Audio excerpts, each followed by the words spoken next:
Hello peeps, this is Tim coming at you with a first impression of Catherine Full Body for the Nintendo Switch. But before we get started, just want to warn any parents out there with any children within viewing or listening distances, be aware that this is an M-rated game for blood, partial nudity, sexual themes, strong language, use of alcohol, and violence.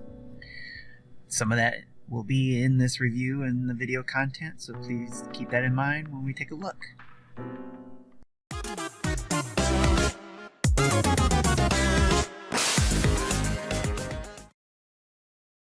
Thanks for stopping by to check out this Nintendo Switch version of Catherine Full Body. And while I'm thanking you guys, I'll also thank Atlas, as well as CRIware and Studio Zero for giving us a code for this game. They gave it to us early and allowed me to play it for a little bit so that I could get through, I would say, I got up to sixth level, and there's 8 levels in this game to get through the story mode, and I got through 6, but I won't spoil anything for you, hopefully, in my review or first impressions of this game. Catherine Full Body will be released on July 7th, 2020. If it's not already released, it will be, and it was developed by Studio Zero and published by Atlas and Sega. It was brought out sooner for other consoles and devices, but I got to review it for the Nintendo Switch. It's a game I've been looking forward to because I missed out on it the first time go around, so I'm looking forward to playing this, and I have had a lot of fun playing this game so far. This game is 14 gigs, so keep that in mind when purchasing and downloading this game. For under 50 US or quid, or around 75 Canadian dollars. It does have a lot of content for you to consider. It includes all add-on content, including some Persona 5 Joker character and commentary sets, for those Persona fans out there, and multiple story branches with 13 endings. As you can see here, there are multiple modes to be played in. There's the Golden Playhouse mode, which is essentially the story mode. Then there's the Babel mode, which is puzzles only with limited items, or Coliseum for local versus mode for puzzles. And then there's online mode, which will allow you to play versus or co-op mode with those online. And then of course configuration. In this video I'll be focusing on the story mode, which is Golden Playhouse, where once you select it you can select new game, or you can load another game, like your saves. And you get multiple save files that you can save your game in. When you start for the first time, you'll be starting in the prologue. Then you'll begin your first nightmare, which is basically the tutorial. There's where I died 3 times, but I learned a lot during those deaths. But once you get through that, you'll wake up and you'll begin the story mode, and the dialogue starts. Here's where you start to build up a conversation with your mates, and you use the buttons in the upper right hand corner to do so. You can also interact with your phone, and you can drink, or you can leave your seat and interact with others in the bar. Choices you make in conversations affects your morality meter, which also affects your choices, your quick choices that are made during the game, which is also mentioned in email you get in your phone. There are lots of opportunities throughout the game to make choices between your friends, between your girlfriend and your girlfriends, and then other areas as well that will impact the meter that we were talking about. Believe her, but you're ignoring your own sins in the first place. But... And why don't you break up?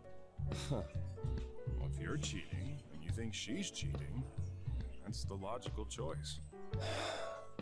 Dude, don't just sit there getting angry. I'm not. Sorry. I'm just tired.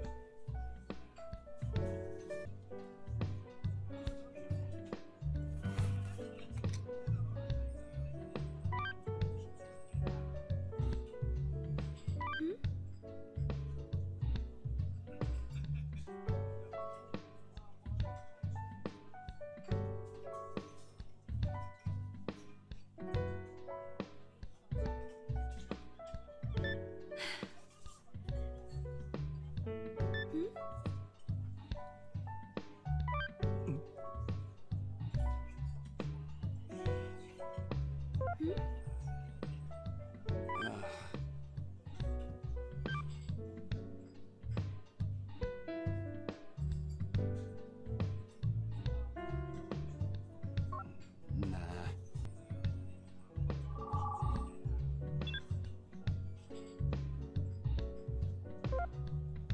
Not only can you get messages on your phone, but you can also go to your diary and save your game there. Not just in the puzzle areas, but in the story mode as well. This will come in handy if you want to save at key points throughout the story and want to go back or reload it.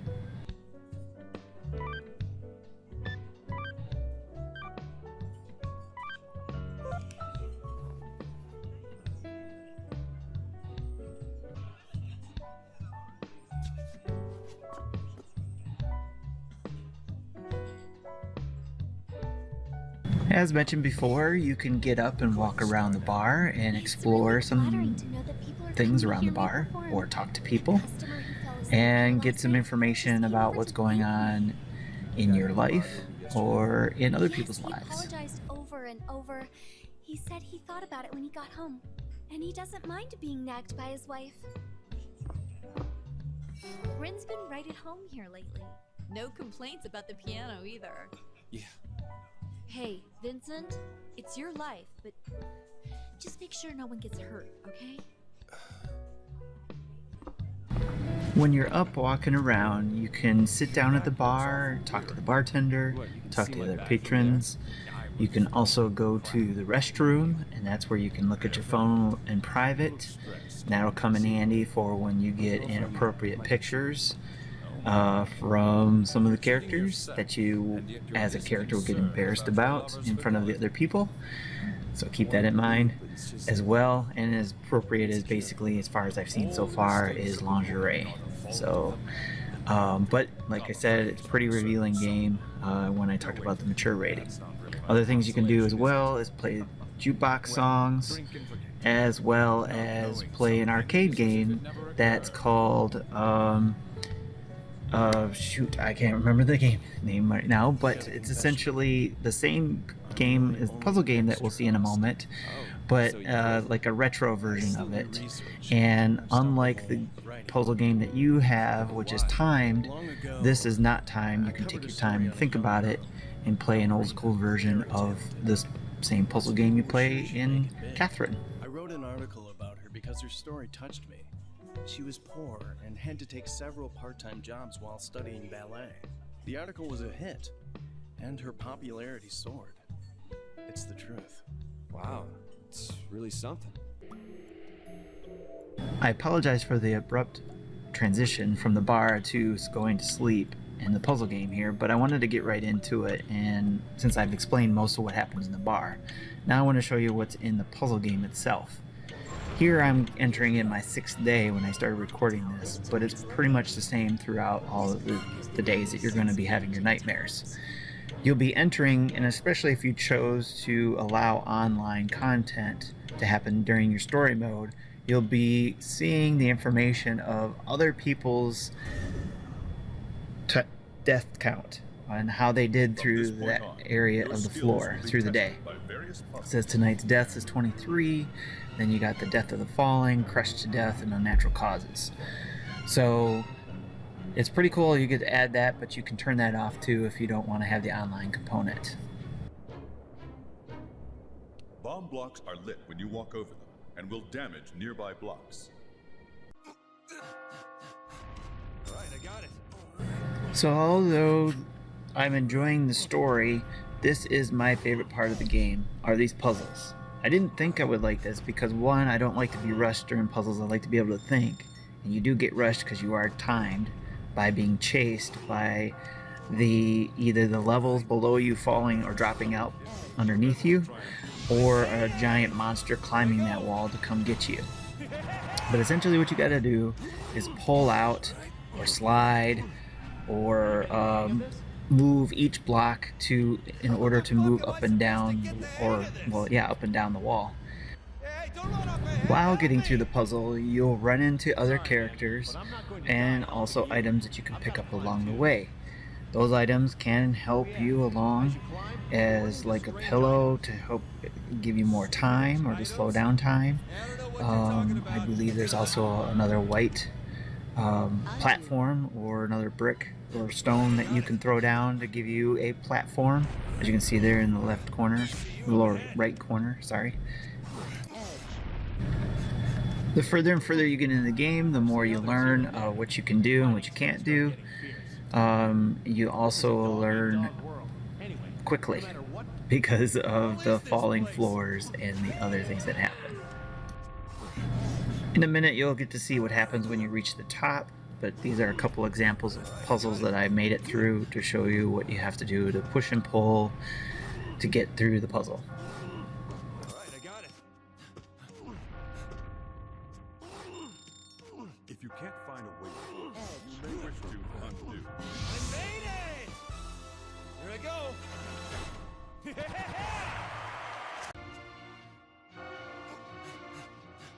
Alright, I got it.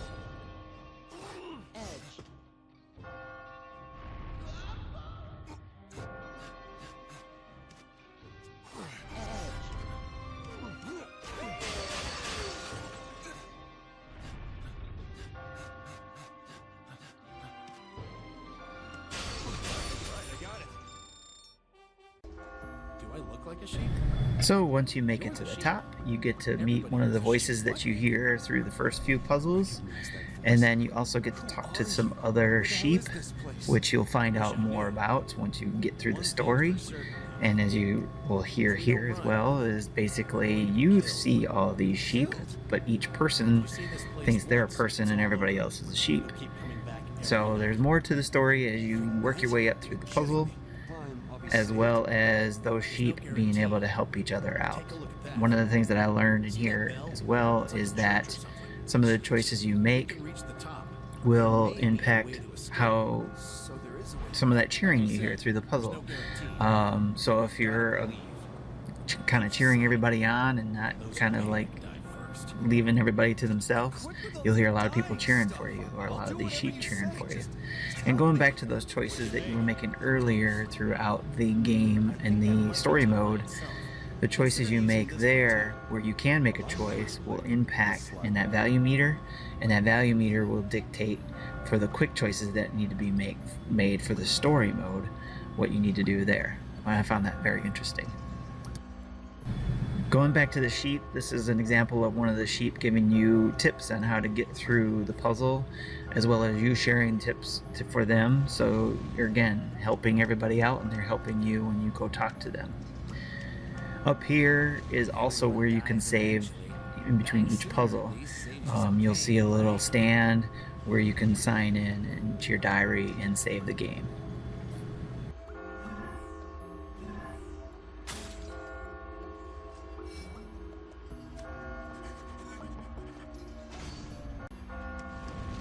Another interesting thing that I found about this game was that you're trying to figure out, of course, who's putting you through this. Who's behind that confession stand when you go inside. And yes, that is a confessional. And I apologize if I don't have my correct terminology here, but just like the Catholic churches have the confessional areas, this is what you have. And they ask you questions here. And this is actually online again, where you answer a question will dictate not only your value meter, or I like to call it the morality meter, but it will also show you when you get to a certain point what others have picked throughout playing this game, which I found very interesting. But I'm not going to share what I picked because I want you guys to pick your own without being influenced by me. Not like I'm saying I'm an influence, but you know, I think it'd be more fun. And you can always ask me if you want to know what I picked. But I thought that was pretty cool. Someone you know. You never know what people are actually thinking. To learn the truth, you must survive. Then you can think about what's going on here. Let's head to the next trial. So once this character is done with you, you get blasted off to the next area, either another part of the puzzle or to the end. In this case, I'm going to skip over and go to where you see the charts of how people answered a certain question, like I was mentioning earlier. So after poking around with the charts, you will then either move up the tower onto the next level, or you'll wake up and continue the story. In this case, I'm going to be ending my first impressions video. Thanks for stopping by. I hope you got the idea of where I'm leaning towards this game. Basically, I'm digging it and hoping to finish it since I'm getting onto the 6th level. I hope this helps you to make your decision and you make your choices. However, if you need more, keep an eye out for our YouTube channel, the Nintendo Dads YouTube channel, for the Dads After Dark review of this game, which will be coming up within maybe a week or two. Until then, this is Tim signing off. Check you later.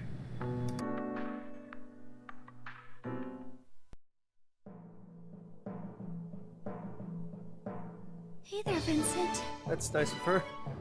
They look good on you.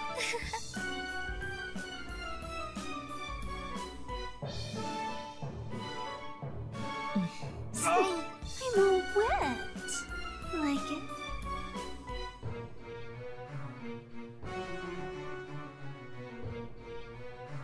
Sounds to me like she finally wants you to tie the knot. Come on, pick one.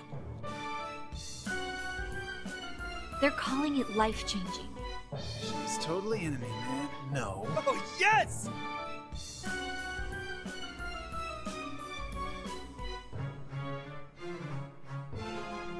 I will never forgive you!